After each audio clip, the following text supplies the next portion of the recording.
I remember I always call my family during the break time at school. I felt so lonely because like nobody understands what am I saying and I didn't understand anything. Because I couldn't make any friends, I felt I'm invisible to my classmates and I just felt very lonely. "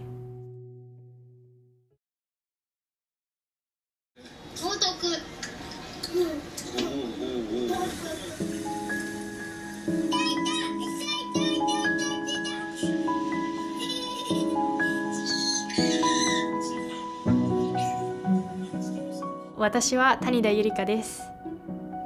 東京で育ちました。I remember I started dance when I was 3 years old, and I asked my mom to, I want to dance.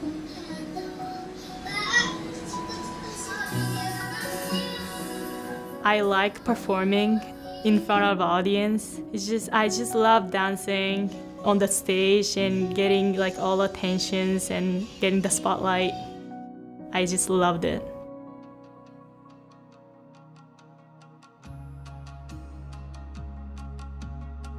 So I started playing golf when I was 13 years old. I remember my first tournament, one girl I played with was like really good. And she won the tournament and I just wanted to be like her. That's why I started playing golf competitively. I wanted to be a professional ballet dancer before, but I played the tournament and I just completely switched my goal from ballet dancer to professional golfer.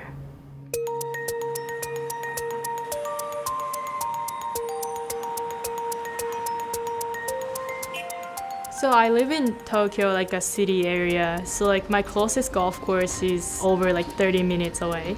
So like I couldn't get to practice a lot.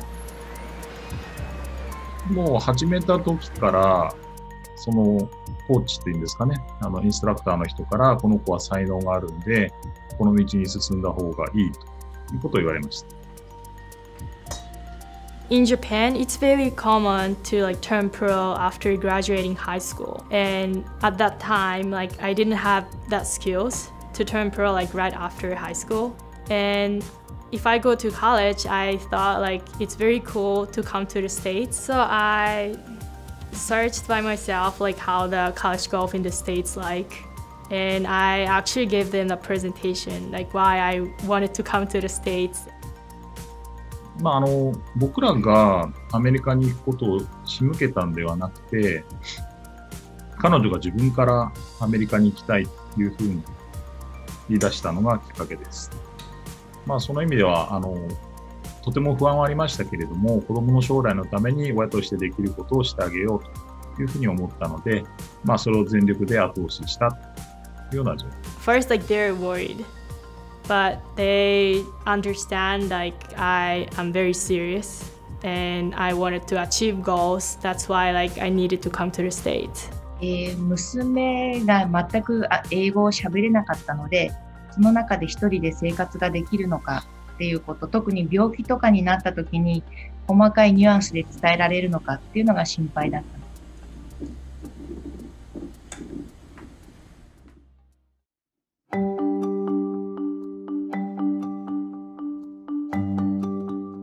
So I came to the States my senior year of high school, and I didn't speak any English. I couldn't make any friends because my classmate knew that I can't speak to them, so there's no way to communicate.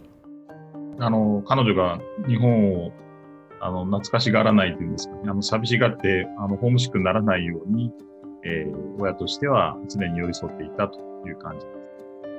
時差がちょうど12、3時間ある形なんですけれども、真夜中でも電話があった時には必ず出るようにしていました。I felt a pressure because I had only 1 year to getting recruited. So I thought I needed to play well. I need to perform well to get recruited by coaches.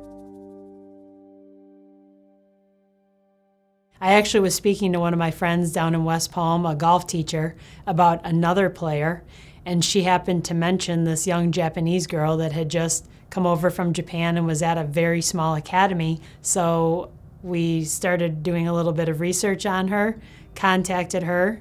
It was difficult because there was a huge language barrier. Trying to talk with her on the phone was almost impossible. And so getting to walk with her, obviously we could see her and understand her personality and her work ethic and her drive and all the characteristics that ended up leading us to giving her a scholarship to play golf here.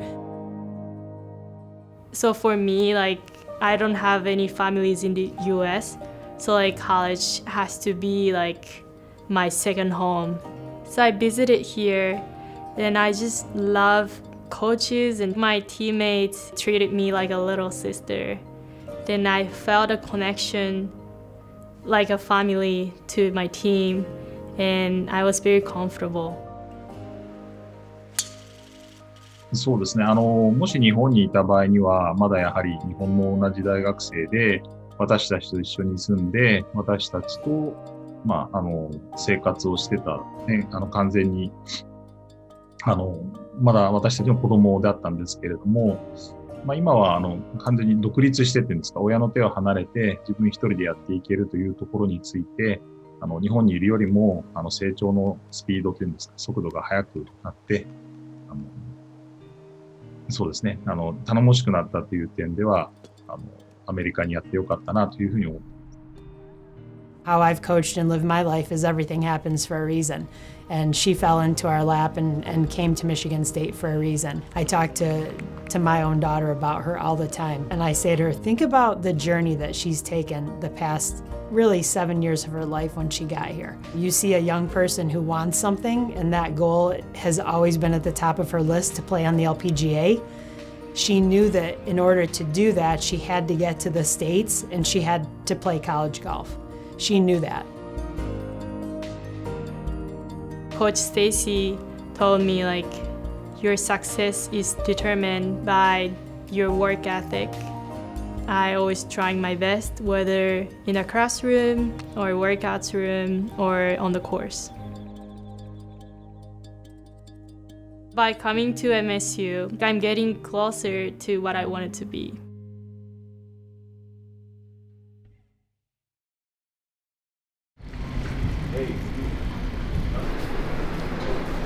What else did you want? Hash browns? Hash browns and sausage. All right. What up? Work. About to eat good, man. Hey. Go. Go right there. How that works. Got my shake. You knew the cameras were going to be here today. Fresh cut. How we do that. You can look at the lines right there. Line up. Smooth. Always spray on. Oatmeal, brown sugar. Hello. 3 hard-boiled eggs. A little protein, get it in you, man. You gotta get it in. Gotta get it in. I've been here almost 2 months, and it's been a wild ride. There's so much to do, so much to implement before spring ball, and so much to do to get these guys right and get them in a good place so that we have the best spring ball ever. She come in, she already be in here before we get in here. You know, we have meetings with her, sit down, talk to her, just going over our nutrition, man. Just getting us right, man. Getting our body, keeping our bodies right. Making sure we feeling good when we out there doing our thing. So I just got done lifting. She had one of the shakes in the players' lounge for me, or for, you know, whoever wants it. So just really just getting into like a routine. The biggest thing with eating. And you know, I've already seen my body change everything since we've been back up here in January. So can I get eggs? Regular eggs? Yeah. And I'm gonna get some sausage, please. So we're very blessed here that the cafeteria that we use for breakfast is right across from the football facility. So getting them to come and get a good nutritious breakfast has been a very easy adjustment because they don't really have to go anywhere. You know, 2-minute walk, it's perfect. They also offer a lot of things that I can tweak here as well, which has worked out really well to make sure the guys are getting like a high nutritional value with our food here. Then I'm blessed here to have a great budget that we're actually able to bring in catered snacks. So the guys are actually never getting bored of any meal because I have 18 vendors that we use consistently, and we're able to mix those up and work with the menus as well. And then for dinner, they use Red Card. So all of our guys usually text me before they go out and eat, and we kind of work with whatever they want, you know what I mean? Because everything fits, everything within moderation. So if our guys want to do mac and cheese and chicken tenders one night, we're going to adjust the entire meal for the next day and that day of to make sure that that fits. So they're getting what they want, they're getting everything that they need, and we're having a little fun while doing it. I feel like she makes everyone take nutrition important, you know what I mean? I feel like sometimes athletes kind of look over it, you know what I mean? And she kind of just make us understand that this is how you feel better, you know what I mean? If we hamstring messed up, hey, take this or eat this. This might help you, you know what I mean? This might help you sleep at night, you know what I mean? Just the little things that we don't really think about as athletes. I feel like she kind of just making sure we understand that, man. Just things we can take with us in life, you know what I'm saying? Not just football, dog. It's better in our health, you know what I mean? I do team talks every Monday, and we talk about just goals that we want to hit right now. And then same with one-on-one consultations. I've met with almost all of our guys here so far in the first 2 months, just to make sure that where they are and to see where we need to go from here. So knowing that there's a carb education imbalance here, there's a protein education imbalance here. So that way we can tweak it and make sure that they are getting the knowledge for, on and off the field. So that way they can continue this past MSU, right? That's the goal, is that they know how to fuel their bodies for the rest of their lives. It's not just about football, it's also about their entire life goal. Within the first day or two, Amber knew my name, knew all about my diabetes, because she did one-on-one meetings with every single player and got to know like where they feel like they have strengths with nutrition, weaknesses with nutrition, strengths with sleep, weight, all that type of stuff. So specifically tailoring programs to you, and then me having a little bit of a different difficulty or extra difficulty, whatever you want to call it. She was really, really helpful in just always checking in on me and always like giving me advice and tips. And I know she does that for all the other guys, but mine is just a little bit different because of my condition. So that's been really awesome and just shows how kind she is and how much she cares for everyone. So the guys send me pictures of what they're eating. It depends on what meal of what I'm looking for. Our breakfast meals, I want it to be a higher carb meal just because they're about to go into a lift. So that way they're actually having good energy for that lift, right? So we're meeting the best lift possible. And then dinner, it depends on what their goals are. Some of them, they need to gain weight, so I'm trying to make sure that plate is at least half full of carbs. And if it's not, making suggestions how to add that in. Or on the other end, if they're trying to lean out, making sure half that plate is vegetables and that we're getting a good lean protein and a good, I like to call it a bang for your buck carb, a carb that has more to it than just, white bread. So we're getting our whole grains, we're getting our B vitamins, we're getting, fiber, which is really important. Man, go ahead and take them through it, Cubs. Day in the life of MSU. Day in the life of good eats. Day in the life of Kobe. Day in the life of Kobe, good eats. I stay fueled up. I stay fueled. I'm a good eater. You don't hear of a lot of athletes being an art major. When I tell people I'm an art major, they're like, what? Being a softball player and kind of like the designated team designer is a great experience because I get to help out my teammates in what they need and also grow my skills as well. A lot of people think that art is just a hobby, but you can make it your own career if that's what you're passionate about, and that's what I'm passionate about. And I just took that step forward and I said, yeah, this is what I want to do. I'm from Granger, Indiana. It's in the uppermost north part of Indiana. My front yard is in the state of Indiana and my backyard is in the state of Michigan. I started playing softball when I was 8 or 9 years old, which is a little later than most. When I figured out that I liked softball, I just kept with it, and the best part was playing outside with a group of girls, and we would travel all across the country. You would just create these memories with all these girls and bonds with them. I actually didn't notice that she was so fast until softball when we started seeing the other girls, and she had an immediate liking to it and she had a good skill set for it. She really liked how the coaches took hold of her skill set with her speed and her left-handed abilities, and to take those two and bring them together. It just really drove her passion for softball. Ever since I was little, I've always been into art, very creative. My mom actually is very creative as well, and she kind of helped me develop my skills with drawing. That's kind of how I developed my love for art. She's always been creative and she could apply it visually. We did anything and everything: chalk, paint, sewing, scrapbooking, coloring, drawing. We did them all. I think where softball and art or graphic design intersected was in high school. They lost the person that was doing the banners for the varsity softball team. Katie was on varsity. The coach reached out to us and said, hey, could Katie do it? She developed the senior banners those remaining years, and she just really took a liking to it. And so we just started seeing that, like, helping her develop her graphic design skill. My sophomore year of high school, I took a graphic design class and I fell in love with it. It became like my hobby at first, and I realized that I was pretty good at it, and people would continue to tell me that, wow, this is pretty good stuff. And then I was like, okay, maybe I could do this as a career. When I was in the recruiting process searching for colleges, graphic design, I knew that that's what I wanted to do, so I looked for places that I could pursue that, and MSU was a place that I could.